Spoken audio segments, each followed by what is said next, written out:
A baby was left in the feed trough, wrapped in his old shirt. It was the shirt that stopped me. I would have walked past the trough in the dark. I had walked past it 1,000 mornings, my boots still stiff, the cold off the desert floor crawling up under my coat, and I would have gone straight to the well and drawn the first bucket and started the day the same way every day started for me. But something was wrong with the shape of the trough. I could not name it at first, only that the darkness there was different from the darkness beside it. I set the lantern on the rail post and looked. The shirt was one I'd folded up and put in a crate behind the saddle room 7 years ago, because I could not burn it and I could not wear it, and I did not know what else to do with it. Blue calico with a stripe of white thread that had gone yellow. My wife Delina had sewn it for me the winter before she died. She had made 2 of them and I wore the other one until the elbows came through, and then I started on this one, and the morning she died I took it off and I have not worn it since. I don't know how it got into that crate. I suppose I put it there. I don't remember doing it. Someone had taken it out, folded it into a shallow pad in the bottom of the trough, and laid a child on top of it. The child was alive.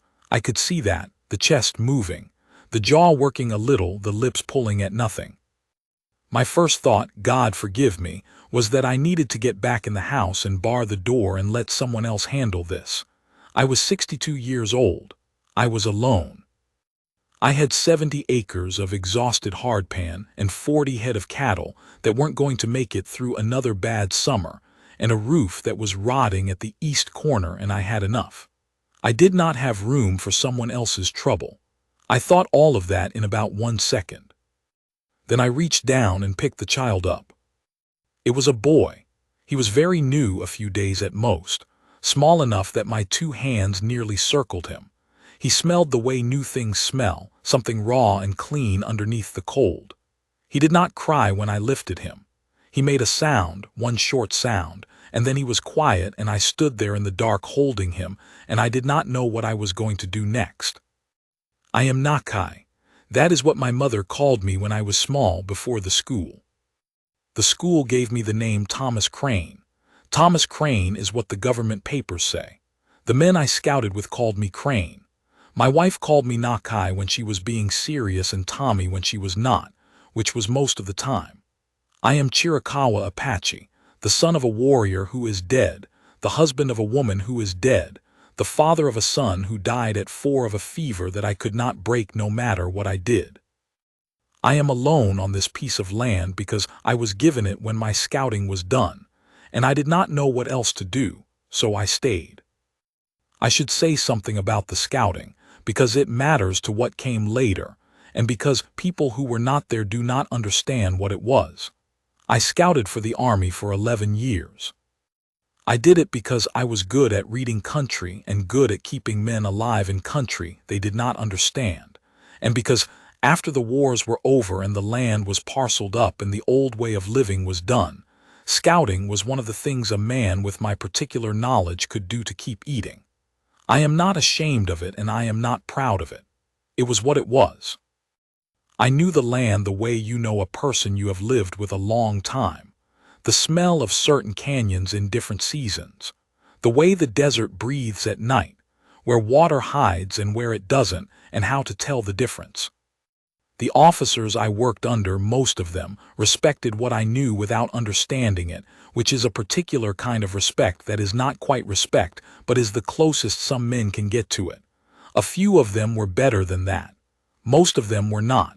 What I had was useful to them. That was the nature of it. I saved men's lives out there. I am certain of that. I am certain because I know what that country does to men who do not know how to read it, and I kept us out of places we would not have come back from, and I found water when there was no water and shelter when there was no shelter, and at the end of the day those men rode back to camp and ate and slept, and in the morning they were still alive to do it again. None of them said thank you. Some of them, I think, would have been embarrassed to say it, embarrassed to admit how much they had needed the knowledge of a man they considered beneath them. But they were alive. That was the thank you. I thought about this sometimes, in the long years alone, trying to square the account. I had spent 11 years being necessary and invisible at the same time, and then I had come home to Delina and Loco, and for a while I had been necessary to them, which was a different thing entirely. Being necessary to people who also saw you, being needed by people who also loved you, and that had lasted a few years, and then it had ended, and I had spent the years after trying to remember what it felt like to matter to someone. When I came off the last posting, my commanding officer wrote me a letter saying I had served with distinction and honor, and he meant it, and that meant something, even knowing what else was true. I took the letter home and I put it in a box and I did not look at it again. It was not a thing I needed to hold on to. What I needed to hold on to was the land, and the cattle, and the memory of Delina, and the fading shape of Loco, and the knowledge that I had done what was put in front of me and had not quit. That is enough for a man, doing what's in front of you and not quitting. It doesn't sound like much. It is everything. I wrapped the boy back in Delina's shirt and carried him inside. I built the fire up and set the boy near it, not too close, and I put water on and I stood there looking at him trying to think. I had no milk. I had no soft food. I had nothing that a baby could take. I had some canned condensed milk in the pantry that I kept for coffee, and I thought that might do for a little while if I cut it with water, and I found a clean cloth and I wetted a corner of it, and I let the boy suck on that while I worked out what I was going to have to do. There was only one person I could think of to go to. Her name was Paya. She was the widow of a man named Kanye, who had been a friend of mine, not a close friend, but a man I respected, a Chiricahua like me who had tried to do what was put in front of him and died of pneumonia 3 winters past. Paya was 30-something, maybe 35, and she had 2 children of her own who were old enough to be in school, a boy and a girl. She lived 4 miles east on a piece of ground that was harder than mine and not much bigger. She had a milk cow. I had seen it from the road. I could not leave the boy alone, so I put him in a crate, not the one from the saddle room, a clean wood crate that I padded with a blanket, and I set the crate on the wagon bed, and I drove the 4 miles east in the dark. That drive took longer than it should have. The horse was not happy about the hour and neither was I, and the road was rough in 2 places where the rain had cut channels across it, and I had to pick my way. The boy was quiet in the crate. I checked on him twice, stopping the wagon and holding the lantern over him, and he was there both times, breathing, working his jaw, frowning at whatever it is that very new people frown about. He had a serious face. I noticed that already, like he was thinking about something and had not yet decided what he thought. I had not spoken to Paya more than a handful of times. We nodded when we passed. Once her wagon had thrown a wheel on the road near my property, and I had helped her get it back on, and she had thanked me in a way that was not too much and not too little, just plain and direct, and I had thought then that she had her feet under her. Her eyes were dark and steady. She did not waste herself on pleasantries. The light was on in her window when I came up the road. That surprised me, but only for a moment. Women with children and not enough help are always up before the sun. I knocked. There was a long pause and then her voice from inside, not frightened, just careful. "Who is it?" "Thomas Crane," I said. "From the Crane parcel, I have a situation." Another pause. Then the bar came off the door and she opened it and looked at me, and then down at the crate and then back up at me. "Come in," she said. I explained what I had found and how I had found it. She listened without interrupting. When I was done, she looked at the boy for a long moment and then she said, "How long ago?" 2 hours, maybe a little more." "He's cold." She was already moving. She took the boy from the crate and held him against her chest, her hand covering the back of his head, and she was talking to him in a low voice in our language, not words exactly, just sounds, and I could see the boy settle into her. She looked at me over his head. "My cow freshened 2 weeks ago. I have enough." I said I would pay her for the milk. She looked at me in a way that made me feel I had said something wrong. Not offended, just disappointed in me maybe. Like she'd been told I was smarter than that. "He'll need to eat again in a few hours," she said. "You should stay." I stayed. That was the beginning of it, though I did not know that yet. I thought it was a crisis that would end. Someone would come forward to claim the child, or someone would come forward to say whose child it was, and I would hand him over and go back to my 70 acres, and my rotting roof, and my 40 head of cattle, and that would be that. Nobody came. I went to Benson and I asked around. I rode out to the San Carlos boundary and made some inquiries because the shirt bothered me and I kept coming back to it. Someone had known it was in that crate. Someone had been on my property. Someone had gone into that saddle room and found it and chosen it, which meant whoever left the boy knew me, or had known Delina, or had at least known enough about us to know that shirt would be found, would be recognized, would be a way of saying something. I could not figure out what was being said.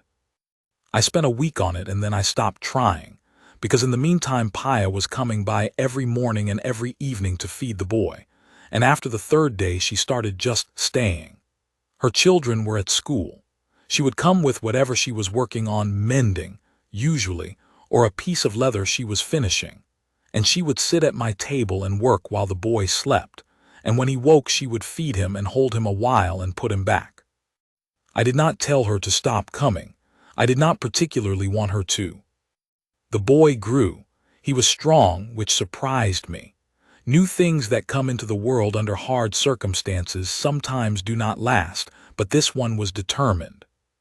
He had strong lungs and clear eyes, and after the first 2 weeks he started putting on weight, and by the end of the first month he was looking around at things with a sharp curiosity that I found, I don't know. Touching is not quite the right word. Something older than that, like being reminded of something. I named him Ishke. It means elder brother in our language, which I chose partly because I had always liked the weight of that word, and partly because it seemed like a name a child ought to grow into. Something with responsibility in it, something that asked something of him. Paya looked at the name for a moment when I told her. Then she said, "My son is Datan. He'll be Ishke's younger brother then." She wasn't asking, she was stating. I didn't answer right away. I was pulling a nail out of a fence post, and I had to get it out before I lost my grip, and by the time I did she had gone back inside and I stood there with the nail in my hand and I thought, well, all right then. Paya's children, Datan and his sister Nake, who was 10, came around more after that. Datan was 13 and serious in the way that boys who have lost their fathers get serious, that careful weight they carry that you can see in their shoulders. He was good with the cattle. I put him to work, not as charity. He earned the same as any hand, which was not much, but it was something. He worked without complaint, and he worked hard and he learned fast, which are the only 3 things that matter about a man working. I had not worked alongside someone in years. Longer than I could properly account for, which bothered me when I thought about it. That a span of time that felt manageable in memory turned out to be a decade when you counted it honestly. 10 years of doing the work alone, which means not only doing it without help but doing it without witness. A man does something well and there is no one to see it. He does something badly and there is no one to help him correct it. He goes out in the morning and comes in at night and the day happened, or it didn't, and there is nobody to tell it to. That is the thing about being alone that nobody says plainly, not the work, not even the quiet. It is the absence of witness, nobody seeing you, nobody knowing whether you did a thing right or wrong or at all. Datan saw, that was what it came down to. He was 13 years old and he watched how I worked and he took it in and he asked precise questions and he was there. That was enough. Nake was something else.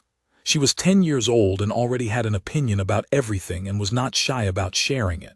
She informed me on her second visit that my house was dirty, which was true, and that my east roof corner was going to come down on my head, which was also true, and that the milk cow would give more if I moved her to the north pasture where the grass was better, which I had not tried. I moved the cow. She was right. The 4 of them, Paya, Datan, Nake, and Ishke started eating supper with me most evenings. This was not something I decided. It happened the way these things happen when nobody says anything explicit. One evening Paya cooked because I had come in too late to start anything. The next evening she cooked again. After a while, it was just the way evenings went. I started fixing the roof. I don't know why that is the thing I came back to. But when I think about when things shifted, when the way I thought about my days started to change, it was the roof. I had let it go because there was nobody it was going to fall on but me, and I was not sure at that point in my life that it mattered very much if it did. But I did not want it falling on Paya.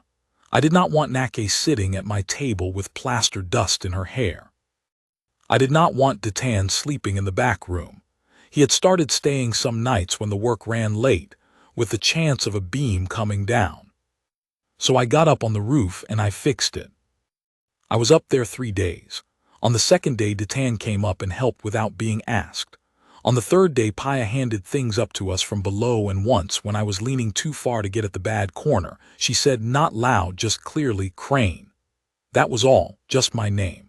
And I straightened up and looked down at her, and she was looking up at me with those steady dark eyes and something in her face that was concern, genuine concern, like it would matter to her if I fell.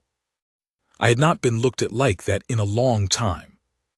I finished the corner and I came down off the roof, and Paya had made coffee, and we sat on the porch step and drank it, and neither of us said anything about any of what had just happened, which was exactly right. Ishke was 3 months old by then. He had started doing the thing babies do where they track your face. They lock onto you with those wide-open eyes and follow you as you move, and something in their expression is so intent and so complete that it catches you off guard. He did it to me one morning when I was walking past, and I stopped dead and looked back at him, and he was just watching me, serious as anything, like I was the most important thing he had seen so far. I sat down on the floor beside him. I don't know why. The floor was cold. I sat down anyway, and I held my finger out, and he grabbed it with both hands. They do that, the grabbing, and he held on. I thought about my son who died at 4. His name was Loco, which means crazy, but which we used as a term of affection for a boy who laughed at everything and was afraid of nothing and who went fast and bright and too soon. I thought about him, and then I thought about Delina, and I sat there on the floor with Ishke's hands around my finger, and I breathed in and out until I could think about something else. That night I told Pyre about Loco. I had not told anyone about Loco in, I could not say how many years. I did not plan to tell her. We were sitting by the fire after supper, and Ishke was asleep, and Datan and Nake had gone to bed, and it was quiet, and Paya was doing something with a piece of beadwork, and I just said it. I said, I had a son named Loco. And she set the beadwork down, and she looked at me, and she listened. I talked for a long time, longer than I intended. She did not interrupt, and she did not fill up the quiet with things she'd read or things she thought or things she'd heard about grief, which people do because they cannot stand to let a silence be a silence. She just listened, and when I was done she said, he sounds like he was a good boy. And that was exactly the right thing to say. Not I'm sorry. Not he's in a better place. Not any of the things people say that are about themselves and their own discomfort with the fact of loss. Just, he sounds like he was a good boy, an acknowledgement that he had existed, that he had been a specific person. I said he was. We sat there a while longer. Then Paya picked up the beadwork and went back to it. I watched the fire. Outside the wind came up and moved against the house, and inside it was warm. I thought, I have not been inside warmth in a long time. There are things a man does that he does not notice doing. The way he carries himself changes. The way he moves through his own house changes. I was not aware for many years how much I had slowed down, not with age, or not only with age, but with the heaviness that comes from having nothing that needs you. A man with nothing that needs him moves differently, slower, less decided. His hands go through the motions, but there is no forward in him. I had forward again. I was up before light. I was planning the day before I was out of bed. There were things that needed doing, and there were people who would be affected by whether I did them or not. And that sounds simple, but it is not simple at all. After enough years of nothing being affected by anything you do, the return of stakes is like water after drought. Not comfortable at first. Your body doesn't know what to do with it, but necessary. Something a man has to have. Detan was good company. He did not talk much, which suited me. He absorbed things. I showed him once how to read the cattle for early sickness, certain way they hold the head, certain dullness in the eye, and he watched and asked 2 precise questions, and after that he was watching for it himself.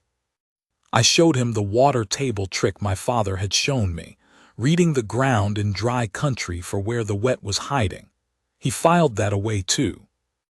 I showed him how to use a rifle he knew already, a little the way boys know things their fathers showed them once, but I showed him properly, the breath, the stillness before.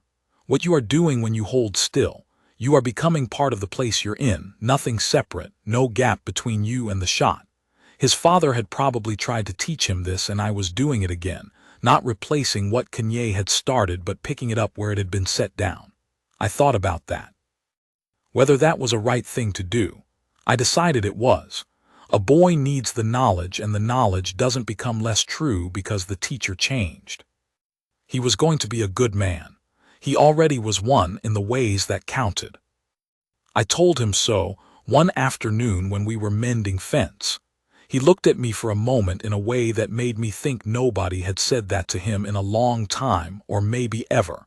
Then he went back to the wire without saying anything, but his shoulders were different after that. Something had lifted. Paya saw it. She did not say anything to me about it directly. She was not a direct woman in the way of speaking, only in the way of seeing and moving and deciding, but she looked at me differently after that day. Something had been tested and had held. There were men in Benson who did not like what I was doing. Not because they cared about me, they didn't. I was just an old Apache who kept to himself and gave them no trouble, but because of what they thought it meant. An Apache man with an Apache woman and her children on his property, building something up, working good land, keeping cattle that stayed alive through the summers. That was a kind of assertion they didn't enjoy, a kind of success they had not expected and did not want to see continue. There is a particular kind of man who cannot stand to see a thing work out for someone he has already decided should fail. He does not know he's doing it. It is not a conscious malice. It is something worse than conscious malice, because you cannot argue a man out of something he has never admitted to himself. He just comes at you, season after season, and calls it business. A man named Holt. He ran cattle himself on bigger ground than mine, and he had been trying to get my parcel for 6 years, coming to me every season with a price that was too low, and every season I said no. I had said no when I was a man with nothing to live for, which he could not understand, because men like Holt cannot imagine why a man would hold on to something he has no use for. He came to me again in the fall, when the weather was turning. This time Detan was in the yard when he rode up.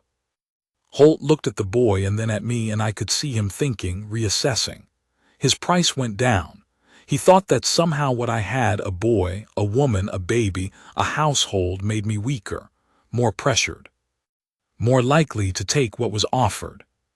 He was wrong about that. He had it exactly backward. I said no. I said it in a way that was quiet and complete, and that was not the beginning of a negotiation. I looked at Holt and I let him understand that this conversation was over.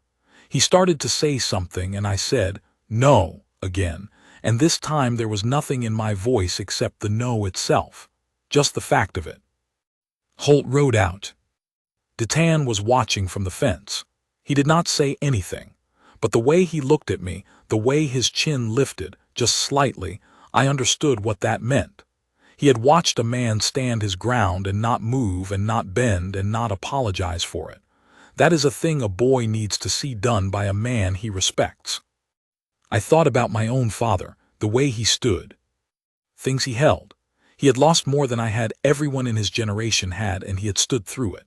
Not with anger, which is how the stories usually tell it, as if the only way to be a man who has been wronged is to be consumed by the wronging. My father was not like that. He was not gentle, he was hard, the way old desert wood is hard, the way country is hard that has been dry and hot for a long time, but he was not angry. Anger wears itself out. What he had was older than anger. It was just the refusal to be something less than he was. I had tried to be that too. I had not always managed it. Paya made no comment about Holt. She had seen men like Holt before. She understood them better than they understood themselves, probably, because they were not complicated in the way they thought they were. She had handled worse than Holt, alone, with 2 children and a piece of hard ground and no one to help her. She did not need me to protect her from Holt. But she noticed that I had. She noticed, and she filed it away in the way that she filed everything, in that part of herself that was always watching, always measuring, always deciding what a thing meant. And one evening in November, it was cold by then, properly cold, the fire going after supper and the children asleep, she said, without looking up from what she was working on. You don't have to keep your distance so much. I looked at her. She looked up. She had an even face. Not pretty in the way that word usually gets used, soft and arranged, but striking. The way certain landscapes are striking, not for any single thing, but for the way everything in them is in proportion, everything placed where it belongs. Her eyes in the firelight were very dark and very steady. You've been keeping your distance, she said. Since the beginning, I notice. I said I didn't know what was right. You could have asked, she said. I said, what would you have said? She thought about it. I would have said that I have buried one man and I am not in a hurry, but that I'm not afraid of you, and that Ishke needs more than a man who keeps his distance. I sat with that for a moment. The fire moved. The wind outside had dropped and the silence was very clean. He needs a father, I said. Yes, she said. It was not complicated between us. It was the opposite of complicated. We were 2 people who had lost things and survived things and built something between us slowly, without planning it, the way you build a wall in dry country stone by stone, testing each one before you set the next. We were not young. We did not have the luxury of pretending. We knew what the other person was and was not, and we chose it anyway. That choosing, freely made, that is not a small thing. That is the thing. I moved Paya and the children to the house in December. Before that, though, before the moving, before we had said anything plain about what we were to each other, there was a night in early December that I have not forgotten. It had snowed, which happened rarely out there, and when it happened came hard, and the road from Paya's parcel was impassable. She and the children stayed the night. Ditan and Nake took the back room. I brought blankets from the cedar chest and made Paya a place near the fire, and I said I would take the bench, and she said that was not necessary, and I said it was fine, and she looked at me for a moment, and then she said, quietly, so the children wouldn't hear, Thomas, I trust you. Just those 3 words. I sat down on the bench anyway, because I did not know what else to do with those 3 words except try to deserve them. She turned toward the fire and was quiet, and I sat in the dark, and the snow came down outside, and I thought about what she had said, not what she meant. I knew what she meant. I thought about the weight of it, that a woman who had been alone and had handled everything alone and had kept her children fed and her ground held and her head up through 3 hard winters, that this woman had looked at me, an old Apache scout with 70 acres of bad ground and a bad roof, and nothing particular to recommend him, and said, I trust you. That she had seen something in me that was worth trusting. I had not been told that in a long time. I was not sure I had believed it about myself in a long time. In the morning she made coffee, and I built the fire back up, and Ditan and Nake were loud at breakfast, the way children are loud when they think something is funny that adults are being too formal about. And Ishke sat in his crate and watched everything with that serious baby face. And the snow was still on the ground outside, bright and flat. Paya set a cup of coffee in front of me without being asked, the way you do for someone whose preferences you already know, and she sat down across from me, and neither of us said anything about the night before, because there was nothing to add to what had already been said. Not all at once, it was a process. She had her own things to sort, her own property to arrange. She held onto the east parcel, which was right. It was hers.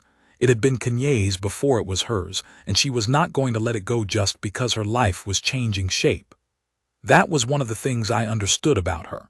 She knew her own borders. She knew what was hers, and she did not apologize for holding it, and she did not need me to hold it for her. I made room. That is the honest way to put it.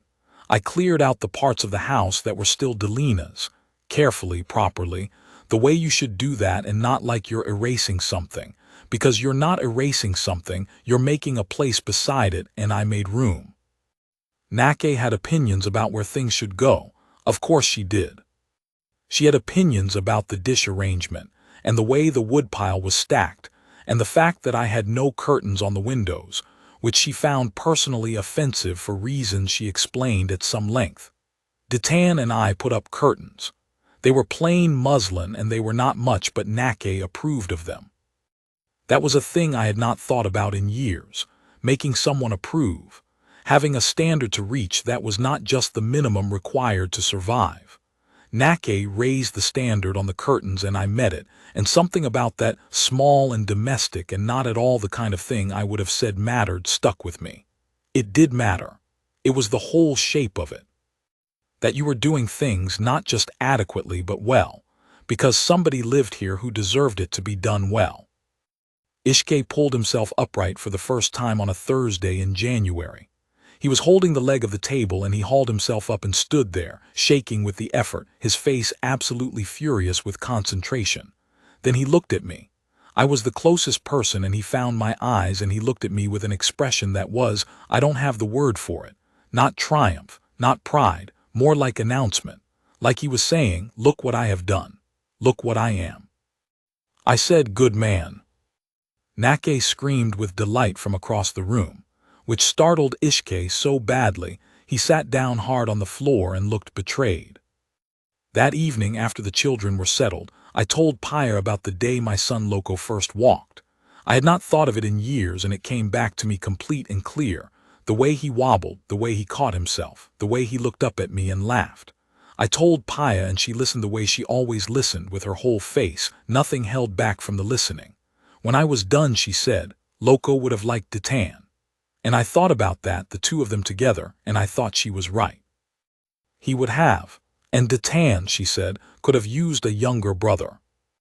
I said, he has one now. She looked at me. Just looked. That steady, even gaze that I had learned was how she felt things she was not going to put into words. She reached across the table and put her hand over mine and held it there, and I turned my hand and held hers back. We sat like that a while. The fire was low. Ishke was asleep. The curtains Nake had made us put up moved a little in a draft from the west wall, which was the next thing that needed fixing. In the spring, I found out who had left the boy. A woman came to the door, a Chiricahua woman, older than Paya, someone I did not know but whose family I recognized by her face, by the particular shape of her eyes that I had seen in a family from the San Carlos country long ago. She stood at the door and she said she was looking for Thomas Crane, and I said that was me, and she said she had been sent to find out if the child was alive. I said he was. She asked if he was well. I said he was. She stood there for a moment and something moved through her face that was complicated and private and not for me to read. Then she said, his mother died of fever 2 weeks after she brought him to you. She could not keep him. She had nothing. She knew you were a man who had lost a child. I stood very still. She knew, the woman said, about the shirt.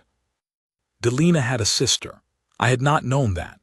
Or I had known once, in the way you know the edges of a person's family without filling in every name, and then I had forgotten, or let it go, the way things go when you are trying not to think too hard about the whole of what you have lost. Delina's sister had known about the shirt. She had told her daughter, Ishke's mother, and the daughter, sick and alone and knowing she was dying, had found her way to my property in the dark. She had trusted me with the most important thing she had. Because of a shirt. I thanked the woman. I told her that Ishke was my son now and that he would know where he came from and that she was welcome to come and see him when she chose. She looked at me for a long time and then she said, "Delina said you were a good man," and she left. I stood in the doorway a long time after she was gone. Paya found me there. She looked at my face and she did not ask what had happened. She came and stood beside me in the doorway and she waited. I told her. She was quiet for a long moment. Then she said, "Delina sent him to you." I hadn't thought of it that way, but once she said it, I could not think of it any other way. We buried Ishke's mother's name, her real name, Tosho, which the woman had told me in his story, in the way you bury things that need to be held, properly, with care, in a place you can always find. He would know her name when he was old enough to carry it. He would know she had not abandoned him but protected him the only way she had left. I thought about Tosho for a long time after. The woman who had carried a sick and new baby 4 miles in the dark to leave him in the hands of a man she knew only by a shirt. The courage of that. The desperation, yes, but the trust underneath the desperation. She had looked at the world and decided that I was the safest place in it for her son. And I think about that sometimes when I am doing ordinary things, mending wire, moving cattle, stacking wood, and I think about whether I have deserved it. I am trying to deserve it. There is something I understand now that I did not understand before all of this, about what it means to be the one people count on. I spent 11 years being useful to men who did not see me, and then I spent years being seen by no one at all. And I had begun to confuse those two things, usefulness and being seen, as if they were the same thing, as if a man who was no longer useful was also no longer there. But they are not the same. A man can be useful and invisible. And a man can be seen, truly seen, the way Paya saw me, the way Tosho calculated when she chose that shirt and walked through the dark, without being useful at all. What Tosho gave me when she left Ishke in that trough was not a job. It was not a task to perform. It was trust. It was her deciding, in the worst moment she had, that I was a man worth trusting. And what Paya gave me, night by night across a winter, was the same thing said in a different way.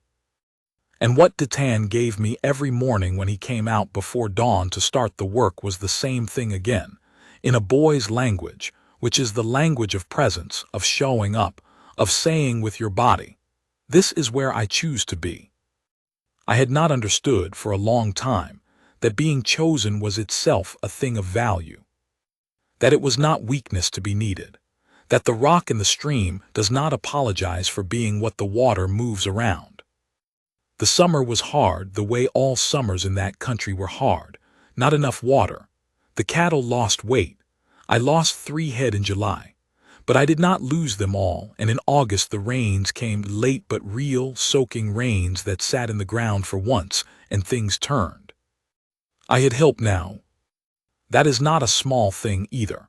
The difference between a man working alone and a man working with people who have thrown in with him is it is not just the arithmetic of extra hands. It is something in the bones of the work itself. When Datan came up from the south pasture in the evening and said what he'd seen and what needed doing tomorrow, that was not just information.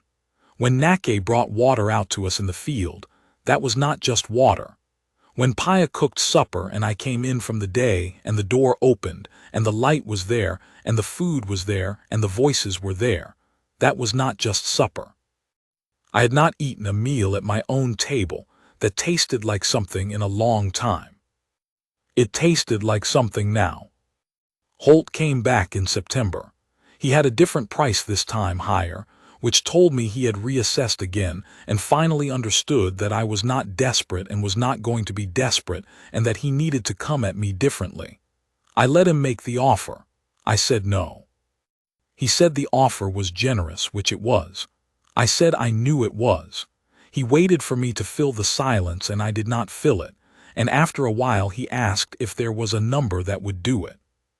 I said, Holt, I'm not selling. He looked at me.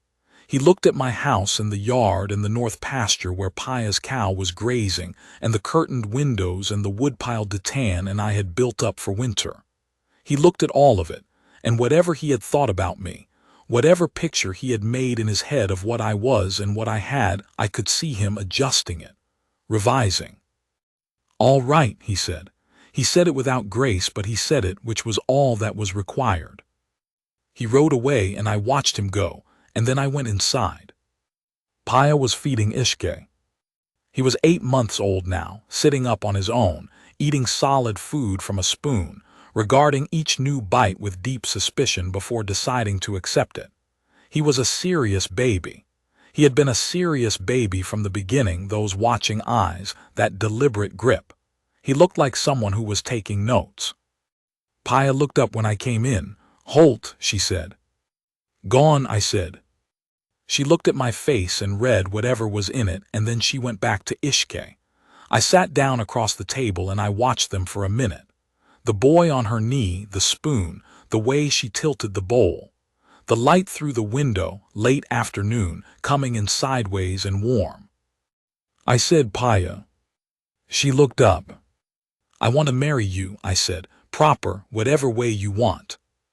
She looked at me for a moment. Then she looked at Ishke and held out the spoon, and he took the bite, suspicious as always, and then accepted it. All right, she said. The same words Holt had used, but there was nothing in them that was like what Holt had meant. She said it the way she said everything that was settled and decided and real.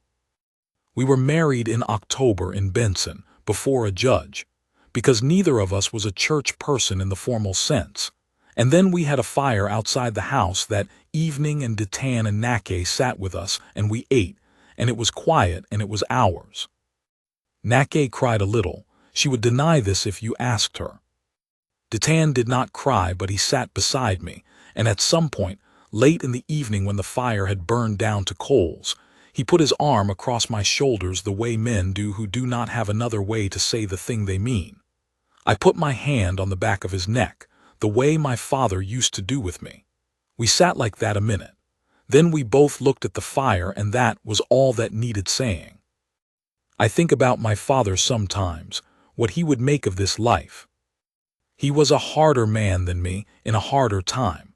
He lived when there was still something to fight, when the fight meant something, when it was possible to believe that what you did determined what happened. By the time I was grown, the fight was done, and everyone knew it, and what was left was the question of how to go on living after the thing you were built for has been taken from you. Some men could not do it. Some men walked into nothing because nothing was where their road ran out. My father was not that kind of man. He bent, but he did not break, and he found what there was to hold, and he held it. I thought I was like him in some ways and not others, and for a long time I was not sure which half of that was going to win. Now I knew. I had bent and bent and bent, years and years of bending, and I had not broken, and what was on the other side of all that bending was this: a house with curtains in the window, a boy asleep inside who had my name, a woman beside me who had chosen me, chosen, with clear eyes, knowing what I was and what I had and what I carried, and who was not going anywhere. A man with something that needs him moves differently. He wakes up and his hands know what to do. He has forward in him. I did not know that I had lost that until I found it again. By spring, Ishke was walking, crashing around the house like something was chasing him, no caution at all, eating falls the way all new walkers do, down hard, up immediately, moving again before the crying started. He had no fear. He had never had any fear. It made Nake frantic and made Datan laugh, which was a sound I had not heard enough of, and which I made a point to cause as often as I could. Datan was 14. He was going to be taller than me, which was saying something. He had his father's shoulders and his mother's eyes, and he had something that was neither of them, something I recognized from somewhere else, that particular quality of steadiness in a young man who has decided what he is and is not going to be moved off of it. I have seen it in good men. You cannot teach it. It either comes in or it doesn't. He had it. I told him one afternoon what I thought he should do with the east parcel when the time came. Not now, it was Paya's and would be for a long time, but when it came to him. I told him what the soil would do with proper water, what the grass was like in the far northeast corner that most people didn't know about, what the water table held. I told him what I had learned about that piece of ground over the years of watching it from a distance. He listened, and he asked questions, and he filed it away. At the end I said, "That land has been in your family since your father worked for it. Don't let anybody tell you different." He looked at me, he said, "Our family." I said, "Yes, that's what I mean." He nodded, then we went back to work. The years do something to a man if he lets them. Not just age him, that happens regardless, but settle him. Take the jagged places and wear them smooth. It is not that things stop mattering. It is that you know better which things matter and which things only felt like they did. I know what matters now. In the evenings, Paya and I sit on the porch after the children are in. We don't always talk. Sometimes she does beadwork and I drink coffee and we listen to the dark country out beyond the fence line. Coyotes sometimes. Wind most nights. The particular silence of a place that has gone deep into itself for the night. She will sometimes lean against my shoulder and I will put my arm around her and we sit like that. And she is warm and she is real and she is there. And I think about the long stretch of years in which I had no one to sit like this with. And I do not dwell on it because dwelling on it would be wasteful. I had it then and I have it now. And what I have now is something I would not have imagined. I was not a man anyone thought would amount to much, in the end. I was an old scout with a bad piece of ground and nothing going forward. That is what they thought. That is what I thought some mornings.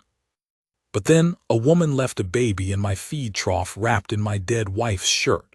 And a woman with steady eyes and a milk cow came over in the dark. And by the time I understood what was happening, I had children in my house, and a roof fixed, and a woodpile and curtains on the windows, and a man's reason to get up before light. I held what I had, I kept holding. That is all I can tell you, it is enough. Ishke will be 2 in the spring. He says about 12 words, none of them clearly, and he calls me something that is between Tata and a vowel sound of his own invention. When he finds me in the morning, he comes at me with everything he has, arms up, that furious concentration on his face, demanding to be lifted. And I lift him, and he smells like sleep and something sweet, and he grabs my collar in both fists and holds on the way he held on to my finger in that first hour. The same grip from the beginning. Paya is watching from the doorway. She has a cup of coffee in her hand and the morning light is behind her, and she is watching us, me and the boy, with something in her face that I have learned to read. It is not a complicated expression. It is just the face she makes when she is looking at what she has chosen and has no doubt about the choosing. She sees me seeing her. She does not look away. Outside, the cattle are moving in the north pasture, and Datan is already out there, and somewhere in the house, Nake is starting the day with her opinions, which is how every day starts now, and the coffee is on, and the roof holds, and the land is ours. I look at my wife. She looks back. That is the whole of it.